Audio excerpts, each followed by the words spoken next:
Okay, the last problem I'm going to do for you is actually a physics problem, which is kind of enjoyable for me because I have a physics degree, so it's nice to get a chance to talk about it once in a while. When you have an electrical circuit, and here is a poorly drawn but pretty typical electrical circuit. Let me explain what you're seeing here. This is your power source, and these little squiggles here are called resistors. Now the way that I've just drawn it here, these resistors are written are wired rather in series, so one right after the other. And if they have particular resistance values, you just add them. So if one was 15 and one was 5 and one was 8, you would add 15 plus 5 plus 8 and you get the total resistance when they're in series. Now here is a circuit drawing where the resistors are wired together in parallel. And when they're wired together in parallel, that basically just means they branch off and then they come back together. Well, the way that you add those would be according to this formula. So if this was R1, this is R2, and that's R3, those resistances would add together according to this formula. By the way, R1, R2, and R3, this little number is an index, and you use that when you know you're going to have a lot of variables that are related to each other, and you don't want to have to use a different letter each time.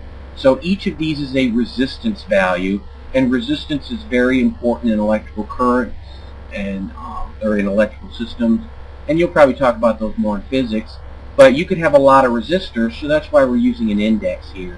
Now, you don't actually need to know anything about physics to do this problem, so let me just do the math for you here. And what I'm asked to do is I'm supposed to simplify the right-hand side of the equation and write it as a single rational expression. You know, all this other stuff that I've put up here, that's just kind of for your information, for those of you that might be interested in physics. But let's actually solve this now, or simplify this. So I have 1 over R1 plus 1 over R2 plus 1 over R3. And I want to collect those together into one big fraction. So I have to find a common denominator. Well, I think what I need to do in this case is multiply all three things together so that my common denominator will be R1, R2, R3. R1, R2, R3. And over here, R1, R2, R3. Okay, whoops, hello. Okay. Now, what did I have to multiply the first fraction by to get R1, R2, R3? Well, I think I had to multiply the top and bottom by R2 and R3. And then what do I have to multiply the second fraction by? Well, I think I had to multiply that one by R1 and R3. Okay? And then the last fraction, I think I had to multiply that by R1 and R2. I think you kind of see the pattern here now.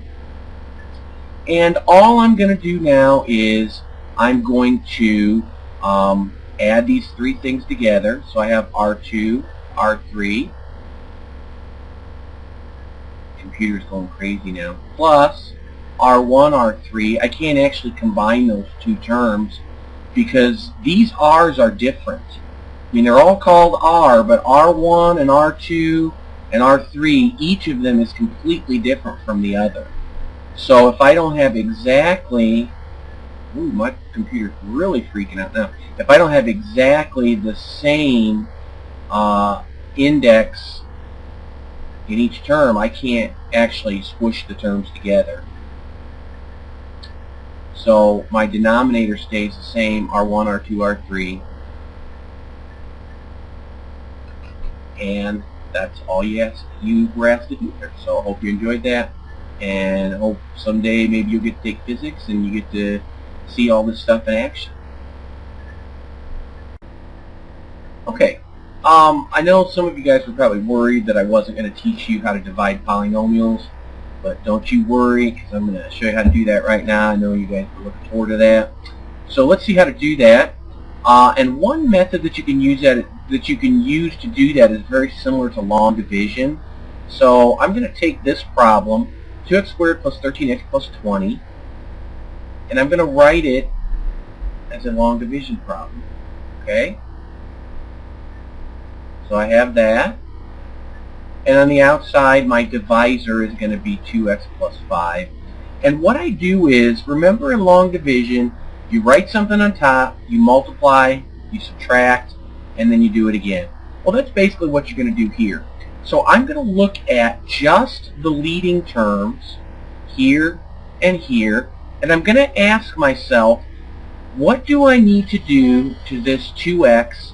What would I need to multiply it by to make 2x squared? Well, I think the answer is x. And I'm going to write that in what I'm going to call the x column. So x times 2x is 2x squared, and x times 5 is 5x. Now, at this point in the problem, you would subtract in long division. So we're going to draw a line and change the sign. That's how we subtract. Draw a line, change the sign. It's a little rhyme. Actually, I didn't make that up. I stole it from Mr. Delp, so don't tell him though. Just pretend that I made it up. Thanks. Okay, so anyhow, subtract there, you get 0, and then 13 minus 5, I'm going to get 8x.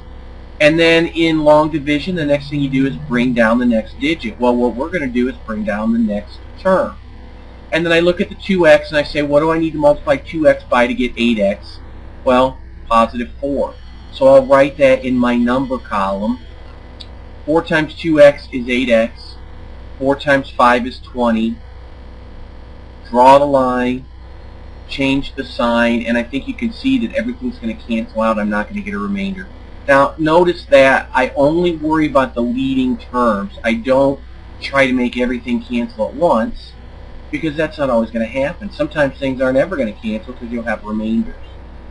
When you do have remainders, or even if you don't, and you want to check your work, what you'll do is you will take the quotient, which is the thing that you got when you did the division, so that's your quotient, and you will multiply it by the divisor, which is right here, and then add back in any remainder that you got, and you should get the dividend, which is the thing you started with. So that's how you could check this. I'm not going to do that, but just a little bit of information for you.